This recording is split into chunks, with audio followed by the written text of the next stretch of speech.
सच्चाई सच छुपने नहीं देंगे। नमस्कार, आदाब। देश की सच्चाई में आपका स्वागत है। इस समय मैं हूं दिल्ली के संसद मार्ग पर। जी हां, ये वही जगह है जहां लोग पूरे भारत से अपनी समस्याओं को लेकर आते हैं और सरकार से गुहार लगाते हैं। अब मैं कैमरामैन से कहूँगा, एक बार दिखाएंगे पहले। Migrant lives matter, request to New Zealand government, please allow us back, open the border. ये प्रॉब्लम क्या है, ये पॉइंट टू पॉइंट देखेंगे। Please extend all the offshore visas. ये है, we are migrant not virus, it is fact. मतलब जो बातें कही जा रही हैं अभी कोविड-19 के बाद, जो संक्रमण की बात कही जा रही थी, उसके कारण दुनिया के तमाम देशों ने तकरीबन अपने बॉर्डर को, अपनी सीमाओं को बंद कर दिया। अब जो लोग उससे पहले किसी भी दूसरे राष्ट्र में चले गए और वो वहाँ सेटल थे और जिस जगह गए वहाँ अनसेटल हैं, तो वहाँ कठिनाइयों का सामना उनको करना पड़ रहा है। वो वहीं के वहीं अटक गए हैं। न उस राष्ट्र की सरकार यानी उस देश की सरकार और न उस देश की सरकार, दोनों ने में से किसी ने इसकी सूद नहीं ली। अब प्रॉब्लम जब तब खड़ा होता है जब मनी ख़त्म होने लगता। जब तक संघर्ष कर सकते थे कर रहे थे, लेकिन अब लगता है संघर्ष करने के लायक नहीं है। यही कारण है कि लोग आज सरकार से गुहार लगाने। ज़रा दिखाएंगे आप, ये भीड़ सारे लोग हैं। ये वो लोग हैं जो मूल भारत के निवासी ज़रूर हैं, लेकिन न्यूजीलैंड में ये सब के सब जो है वर्क परमिट जिसको कहते हैं, वो वीज़ा सबका था, काम करते थे, वहाँ सेटल थे। कुछ लोग ऐसे हैं जिनकी आधी फैमिली उधर है, आधी इधर है। कुछ ऐसे भी हैं कि पति वहाँ है तो पत्नी यहाँ है, पत्नी यहाँ है तो पति वहाँ है, और फादर और मदर वहाँ हैं तो बच्चे यहाँ हैं। बिल्कुल टूट सा गया मामला। केवल फ़ोन और इंटरनेट के अलावा दूसरा कोई रास्ता मिलने का नहीं बचा है।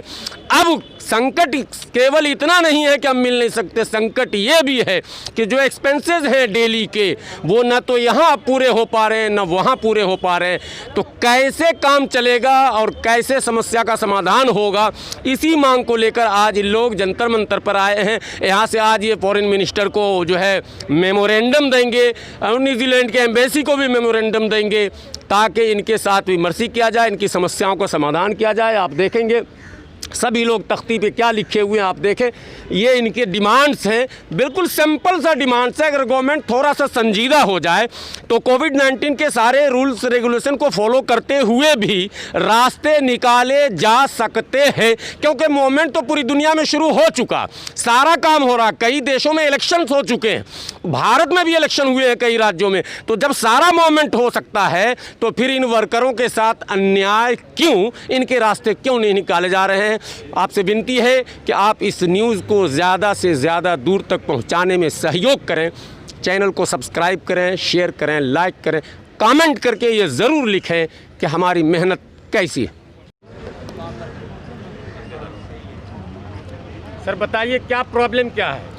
सर प्रॉब्लम तो ये है कि न्यूजीलैंड सरकार ने, गवर्नमेंट ने वो बॉर्डर बंद कर रखे हैं। तो प्रॉब्लम तो सबसे बड़ी यही है। हमारे पास वैलिड वीज़ा हैं, जो हमारे बहन भाई आए हैं न्यूजीलैंड से, स्टक हो गए यहाँ।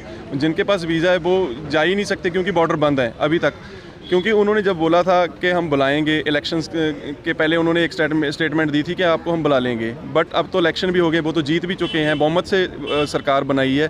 तो अभी भी हमारे लिए उन्होंने कोई अनाउंसमेंट नहीं की है कि किसी को भी वो बुलाएंगे, पार्टनरशिप हो, चाहे माइग्रेंट हो, चाहे स्टूडेंट हो। अभी तक उन्होंने कोई स्टेटमेंट हमारे लिए बोली ही नहीं है कि आप कब तक आ सकते हो। यहाँ के फॉरेन मिनिस्ट्री से आप लोगों ने बात नहीं की है? आज हमारी बात उनसे भी होगी, मेमोरेंडम उनको भी देंगे, वो कि हमारी आवाज़ आप न्यूजीलैंड सरकार तक पहुँचाओ। इससे अब तो क्या नुकसान क्या हो रहा है आपको? सर नुकसान तो ये हो रहा है कि पहले हमारी जैसे हमारे स्टक हो गए यहाँ, जो बहन भाई हमारे यहाँ आए हुए हैं स्टक हो गए, तो उनको वहाँ अपने खर्चे देने पड़ रहे हैं। किसी का रेंट पे करना पड़ रहा है, किसी की गाड़ी की इंस्टॉलमेंट है, किसी की मोबाइल की है, किसी का कुछ, सब बहुत एक्सपेंसेस पड़ रहे हैं। तो सबसे बड़ी प्रॉब्लम तो यही है कि इंडिया से वो इंडियन करेंसी को न्यूजीलैंड में कन्वर्ट करके भेज रहे हैं, तो यहाँ से तो फिर ज़्यादा ही पड़ रहा है हमें। जो आपको आप रेंट वगैरह दे रहे हैं, आप इधर हैं तब भी रेंट दे रहे हैं? बिल्कुल सर, बिल्कुल रेंट यहाँ से ही दे रहे हैं, तो वीकली रेंट दे रहे हैं, यहाँ से भी कॉस्टली पड़ रहा है। यहाँ के गवर्नमेंट ने इस पर कुछ भी ध्यान नहीं दिया क्या? सर एक्चुअली मुद्दा तो न्यूजीलैंड का है ना।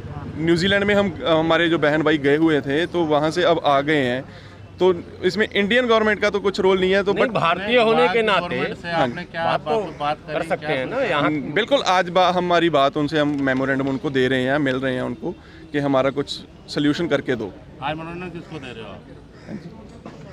फॉरेन मिनिस्टर फॉरेन मिनिस्टर जी, हमारे इंडियन हाई कमीशन को भी वहाँ पे हमारी दरख्वास्त ध्यान से रखनी चाहिए। वो हमारी गवर्नमेंट उनको बोल सकती है। मामला हल ना हुआ तो आपका अगला आगे क्या कार्रवाई रहेगी? पहले तो हम उनको टाइम देंगे। आज जो हमारा पीसफुली प्रोटेस्ट हम कर रहे हैं, आज के बाद हम उनको टाइम देंगे, क्योंकि उनका पार्लियामेंट सेशन शुरू होने वाला है 27 को या 28 को। तो देखते हैं उसमें हमारे लिए क्या डिसीजन आता है। अगर नहीं आता तो हम अपना प्रोटेस्ट हम तेज़ करेंगे। तो क्या न्यूजीलैंड सरकार का मामला है तो आप जंतर मंतर के बजाय क्या आप न्यूजीलैंड के एम्बेसी के सामने अपनी बात नहीं उठा सकते थे? सर, एक तो कोविड-19 की वजह से वहाँ इतने इकट्ठे नहीं होने देंगे, तो परमिशन नहीं मिलेगी। तो हम तो पीसफुली कर रहे हैं ना, आवाज़ चाहे यहाँ से उठाएं चाहे एम्बेसी से उठाएं, तो हमारी आवाज़ जानी चाहिए। तो हम आवाज़ उठा रहे हैं अपनी, तो हम अपने राइट्स मांग रहे हैं। तो रिटेल में आप लोग क्या न्यूजीलैंड के एम्बेसी में अपनी मांग पहुंचाया कि नहीं पहुंचाया? हम अब जा रहे हैं अभी, तो वहाँ जाके उनको मेमोरेंडम देंगे, उनको बताएंगे कि हम कौन सी मुश्किलों का सामना कर रहे हैं। तो वो अपना फिर आगे अपना अभी तक आपने न्यूजीलैंड की जो एम्बेसी है तो उससे आपने कांटेक्ट नहीं किया है अभी तक? किया है, मेल्स किए हैं, बट ऑटो रिप्लाई है, कोई रिप्लाई में कुछ नहीं आता है। बस थैंक यू आता है ओनली कि आपने मेल की है, थैंक यू। आपकी जो मुख्य मांग है वो क्या है? मुख्य मांग तो ये है, जिनके जो वीज़ा एक्सपायर हो चुके हैं उनको वीज़ा दिया जाए, और जो जहाँ स्टक हो गए हैं जहाँ, तो उनका अगर नहीं भी बुला सकते अभी, तो उनका वीज़ा फ्रीज़ किया जाए, क्योंकि उनका वीज़ा ना ख़त्म हो जाए। और जो हमारे यहाँ पार्टनरशिप वाले हैं, जिनकी फैमिली उधर है, वाइफ उधर है या हस्बैंड उधर हैं, तो उनको भी वीज़ा दिया जाए कि वो अपनी फैमिली को मिल सकें। और जिनका पार्टनरशिप का वीज़ा एक्सपायर हो गया, उनको भी वीज़ा दिया जाए। हमारी कोई ज़्यादा मांगे नहीं है, यही मांगे हैं हमारी। कोई कंपनसेशन वगैरह की मांग नहीं है? हम कोई कंपनसेशन नहीं, हमें हमारा वीज़ा दिया जाए, हमें टाइम से बुला लिया जाए, हमारी यही कंपनसेशन होगा, हमें वीज़ा दिया जाए।